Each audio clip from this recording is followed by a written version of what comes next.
आज हम आप लोगों को हिंदू मैरिज एक्ट के सेक्शंस धाराओं को याद करने का निमोनिक बेस तरीके बताएंगे, जिससे आपको ये सेक्शन आसानी से याद रहें।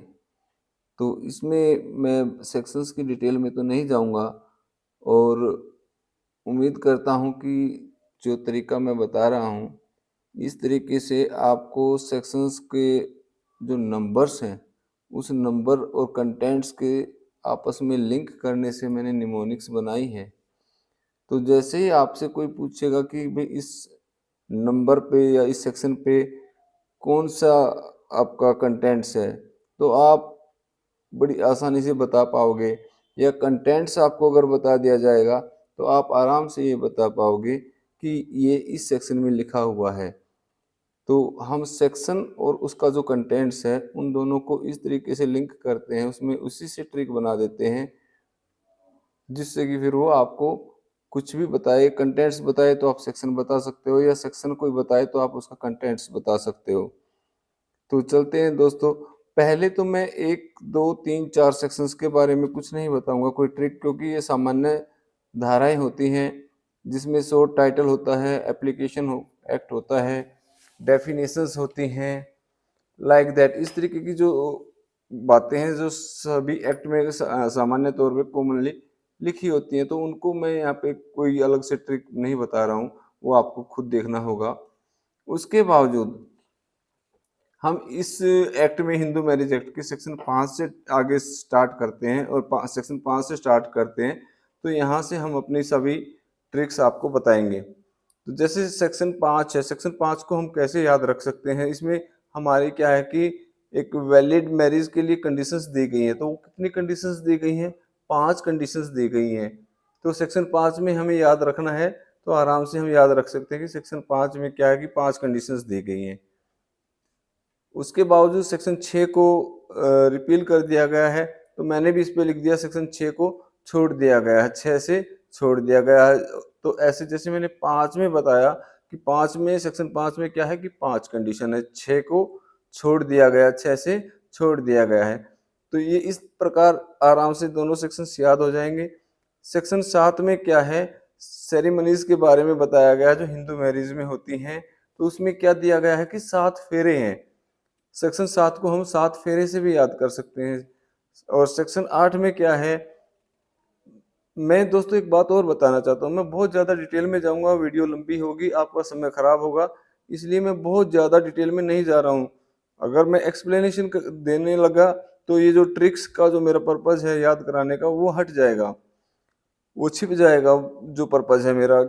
अगर मेरे को सेक्शंस की डिटेल में जाना पड़ेगा तो मैं अलग से वीडियो बना दूंगा, या जैसे जैसे आप लोगों की रिक्वायरमेंट होगी वैसे वैसे मैं सेक्शंस की डिटेल भी बता दूंगा। तो यहाँ पे आपका समय बचाने के लिए ही मैं बहुत ज़्यादा लेंथी उसमें नहीं जा रहा हूँ, शॉर्ट में वीडियो बना रहा हूँ। और आप अपनी कॉपी पेन लेके बैठो, और जैसे ही आप अपने बेयर एक्ट में साथ साथ जो मैं ट्रिक्स बता रहा हूँ वो लिखते चलो, और उस पे पेपर पे लिख करके सभी सेक्शनों को आप अपनी पॉकेट में रखो, 2 3 बार देखो, उसके बावजूद आपको ये सेक्शन फॉर एवर के लिए याद रहेंगे। अब मैंने 7 तक बता दिया था, अभी अगला सेक्शन हमारा सेक्शन 8 है। इसमें हमारी क्या है कि शादी जो होती है वो रजिस्टर्ड कराई जाती है। तो हमने क्या लिखना है इसमें, इसकी ट्रिक क्या बनाई है कि मैरिज को अधिकृत कराना, रजिस्ट्रेशन कराना, ऐसे 8 बोले तो इससे हम अधिकृत करके इसको याद कर सकते हैं।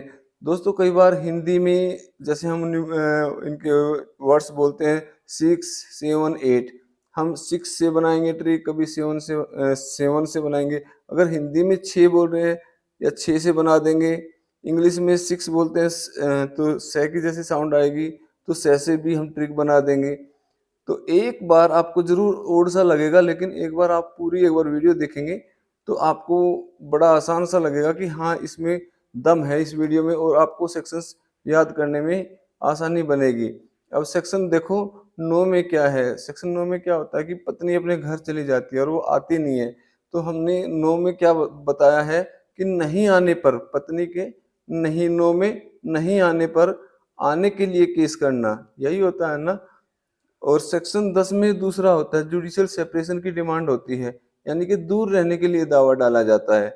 दह से 10 और दह से दूर रहने के लिए दावा। 9 में नहीं आने पर दावा। और 11 में क्या है, गै से 11, गै से गैर कानूनी विवाह, वाइड मैरिज। 12 में क्या है, वाइडेबल, जिसको कि बाद में वाइड कराया जा सकता है, तो उसको हमने लिखा बाद में, बै से 12, बा से बाद में गैर कानूनी करवाना। 13 में क्या है, 13 में तलाक है, तैसे 13, तैसे तलाक। 13 ए में क्या है, अन्य रिलीफ है, ए से अन्य रिलीफ कर लो आप। बी में क्या है, 13 बी में क्या है, बोथ पार्टीज की कंसेंट से डिवोर्स होता है, तो 13 बी से बोथ पार्टीज की कंसेंट से आप इसको याद कर सकते हो। 14 में क्या है, सेक्शन 14 में, हालांकि इसका बहुत सही सा ट्रिक तो नहीं बना है, लेकिन फिर भी एक आध सेक्शंस को आप कंप्रोमाइज कर लेना। हम इसको ऐसे कर सकते हैं, क्योंकि एक साल में 12 महीने होते हैं, तो 12 महीने में तो हम तलाक की एप्लीकेशन दे नहीं सकते, तो हम या तो 13वें महीने में या 14 महीने में हम एप्लीकेशन दे सकते हैं तलाक के लिए। तो ये इसको इस प्रकार भी याद कर सकते हो कि 14 महीने के बाद हमें एप्लीकेशन देनी है, 13 महीने या 14 महीने के बाद, ऐसे करके इसको एक आध सेक्शन को आप याद ऐसे भी कर लो। और सेक्शन 15 में जो एक्यूरेट वो बन रही है ट्रिक, जैसे कि पुण्य विवाह करवाना, तो सेक्शन 15 में पुण्य विवाह की बात कही गई है। सेक्शन 16 में क्या है, शून्य कन्या विवाह से पैदा बच्चों के जो संपत्तिक अधिकार है उसके बारे में बताया गया। तो 6 से 16, 6 से संपत्तिक अधिकार, 15 में मैंने बताया था पै से 15, पै से पुण्य विवाह, 6 से 16 में आपका शून्य कन्या विवाह से संपत्तिक अधिकार, किसके, जो बच्चे होते हैं उनके संपत्तिक अधिकार, 6 से 16, 6 से संपत्तिक अधिकार बच्चों के जो कि शून्य या शून्य कन्या विवाह से पैदा होते हैं। 17 में सजा है किस बात की, द्विविवाह की, 494, 495, 6 से 17, 6 से सजा। 18 में क्या है, अन्य प्रावधान, कौन कौन से हैं, जो सेक्शन 5 हिंदू मैरिज एक्ट के हैं उनके उल्लंघन के बारे में सजाएं दी गई हैं। उसके बाद 19 में न्यायालय है कि न्यायालय का जुरिडिक्शन क्या है, किस न्यायालय में हम दावा कर सकते हैं। सेक्शन 20 में प्लेंट में क्या क्या बातें लिखी जाएंगी, जो दावा है उसमें क्या क्या बातें लिखी जाएंगी, क्या क्या कंटेंट्स होंगे, तो 20 से 20 वैसे बातें, क्या बातें लिखी जाएंगी कंटेंट्स में, तो आप ये भी याद रख सकते, ऐसे याद रख सकते हो। सेक्शन 21 की जो ट्रिक्स है वो तो बहुत ज़्यादा एक्यूरेसी तो नहीं है, लेकिन फिर भी मैंने एक प्रयास किया है। सेक्शन 21 का कै जो कहता है कि एक जगह से दूसरी जगह ट्रांसफर करना केस, कैसे हमने बनाया, एक जगह से दूसरी जगह, ठीक है। ख में क्या है कि trial and disposal of application, application के ट्रायल और डिस्पोजल में कुछ विशेष प्रावधान, तो हमने ख को खास प्रावधान से इसकी ट्रिक बना दी है। 21 ख में इसमें कुछ खास प्रावधान दिए गए हैं। गै में क्या है कि दस्तावेजी एविडेंस की बात है, हमने गवाही वर्ड यूज कर लिया है यहाँ पे, दस्तावेजी गवाही, कैसे गवाही। ख से खास प्रावधान, कैसे एक जगह से दूसरी जगह केस ट्रांसफर करना। इस प्रकार 21 सेक्शन को आप याद कर सकते हो। बहुत अच्छी ट्रिक नहीं मैं कह सकता हूँ, लेकिन फिर भी आप इस प्रकार याद कर सकते हो। सेक्शन 22 में क्या है कि बंद कमरे में कार्रवाई होती है, जो इस तरीके के मैरिज के केसेस होते हैं, तो वैसे 22 वैसे बंद कमरे में कार्रवाई। उसके बावजूद हमारा सेक्शन 23 है। सेक्शन 23 में डिग्री पास हो जाती है, तो इसमें हम 23 सेक्शन 23 में लिख सकते हैं कि तोड़ कर देना। सेक्शन 23 में कोर्ट क्या कर देगी, तोड़ कर देगी, आखिरी वो कर देगी और डिग्री पास कर देगी। तैसे 23 तैसे तोड़ कर देना, हम हिंदी में हरियाणवी भाषा में बोलते हैं, हम हरियाणा से बिलोंग करते हैं, तो हमारे पास इस तरीके की जुगाड़बाजी बहुत होती है। ठीक है दोस्तों, तो अगला हम बता रहे हैं सेक्शन 24। 24 में क्या है कि चलते मुकदमे में चवन्नी यानी पैसे दिलवाना, 6 से 24, 6 से चलते मुकदमे में चवन्नी यानी कि पैसे दिलवाना। कोर्ट यही करती है, उसको जो भी रिलीफ पैसे के रूप में दिलवाती है, सेक्शन 24 में दिया हुआ है। सेक्शन 25 में क्या है, परमानेंट उसके पोषण का इंतजाम होता है, पैसे 25 परमानेंट, पैसे पोषण, पैसे परमानेंट, दोनों तरीके से याद कर सकते हो, परमानेंट भरण पोषण। 26 में क्या है, 6 से 26 छोटे बच्चों की कस्टडी की बात बताई गई है। 27 में क्या है कि संपत्ति के ऐसे 27 ऐसे संपत्ति का डिस्पोजल है। 28 में अपील है। तो दोस्तों ये सेक्शन मैंने सभी ऐसे 28 ऐसे अपील है। तो इस प्रकार मैं मोटा मोटा सा एक बार फिर दोबारा से आपको फास्टली सभी सेक्शंस की ट्रिक बता देता हूँ दोबारा से। सेक्शन 5 में 5 कंडीशन है। सेक्शन 6 को छोड़ दिया गया है। 7 में 7 फेरे की बात की गई है। 8 में विवाह को अधिकृत कराया जाता है, रजिस्ट्रेशन कराया जाता है। सेक्शन 9 में न आने पर आने के लिए दावा है। 10 में दूर रहने के लिए यानी कि सेपरेशन के लिए दावा है। 11 में गैर कानूनी, जैसे 11 कैसे गैर कानूनी शुरू से ही है। 12 में बाद में वाइडेबल हो जाता है, बाद में गैर कानूनी करवाया जाता है। 13 में तलाक है। 13 ए में अन्य रिलीफ है। 13 बी में बोथ पार्टीज की कंसेंट है। 13 बी से बोथ पार्टीज हो गया। 14 में भी 13-14 महीने के बाद एप्लीकेशन दी जाती है तलाक वगैरह की।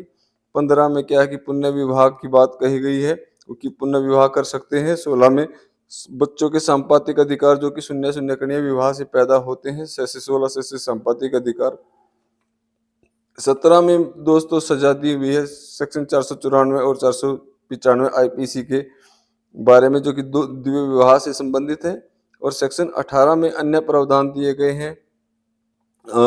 अन्य प्रावधानों के उल्लंघन से सजा का प्रावधान दिया गया सेक्शन 18 में। ऐसे 18 ऐसे अन्य प्रावधान।